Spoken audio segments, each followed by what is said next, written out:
દરેક પક્ષીને જીવન માટે તાજું, સ્વચ્છ અને સતત જળ મળી રહે એવા પવિત્ર સંકલ્પ સાથે સોલાર ઊર્જાથી સંચાલિત અનોખા સેવા પ્રકલ્પ પક્ષી જલ સેતુનું કરુણાચંદ્ર અશોક સોમ સંસ્થા દ્વારા સુરતના અઠવા લાઇન્સથી ડુમસ રોડ જતા એસવીએનઆઈટી બસ સ્ટોપ પાસે ઈચ્છાનાથ મહાદેવ મંદિર સામે ઉદ્ઘાટન કરાયું હતું। આ પ્રસંગે સુરતના ટ્રાફિક ડીસીપી પન્નાબેન મોમાયા તથા જૈન અગ્રણી કેતનભાઈ મહેતા સહિતનાઓ મોટી સંખ્યામાં હાજર રહ્યા હતા।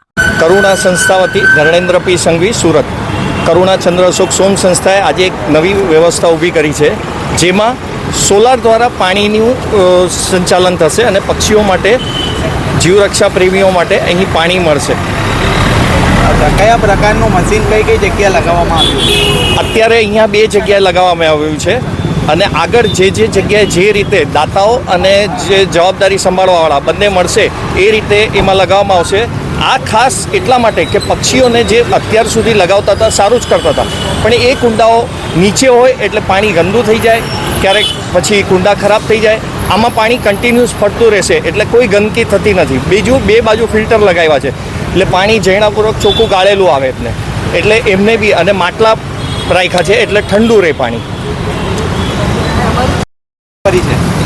હું કેતન મહેતા, પૂર્વ કોર્પોરેટર, અડાજણ ગોરાટ। શું આજે કયા પ્રકારનું મશીન?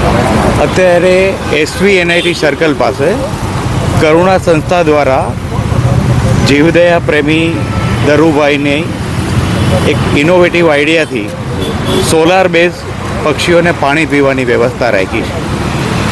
પાણી પીવાની વ્યવસ્થામાં સોલારથી પાણી નીચે મોટા ગળામાંથી ઉપર આવે, એના બધાય પ્રત્યેક કુંડાની અંદર જઈ પાછું પાણી ગળાની અંદર જાય। પાણી સતત છે ને ફિલ્ટર રહેશે અને ગળાનું પાણી તાજું ઉપર કુંડાઓની અંદર રહેશે એટલે પક્ષીઓને પાણી પીવામાં પાણીની ઠંડક રહેશે અને આ આઈડિયા ખૂબ ઇનોવેટિવ આઈડિયા છે। મારી સમગ્ર સુરતની જનતા, જીવદયા જનતાને અપીલ છે કે આ કન્સેપ્ટ રહ્યો ને પોતાના એરિયાની અંદર લાવે અને કરુણા સંસ્થાના ધર્મેન્દ્રભાઈને ફોનથી કોન્ટેક કરે, મારો કોન્ટેક કરે તો અમે તમારે આ જગ્યા પર છે ને લગાવી આપશું। માત્ર સફાઈ કરવાનું જ છે ને જવાબદારી તમારી રહેશે, બાકી બધી જ વસ્તુ છે ને સંસ્થા પૂરી પાડશે।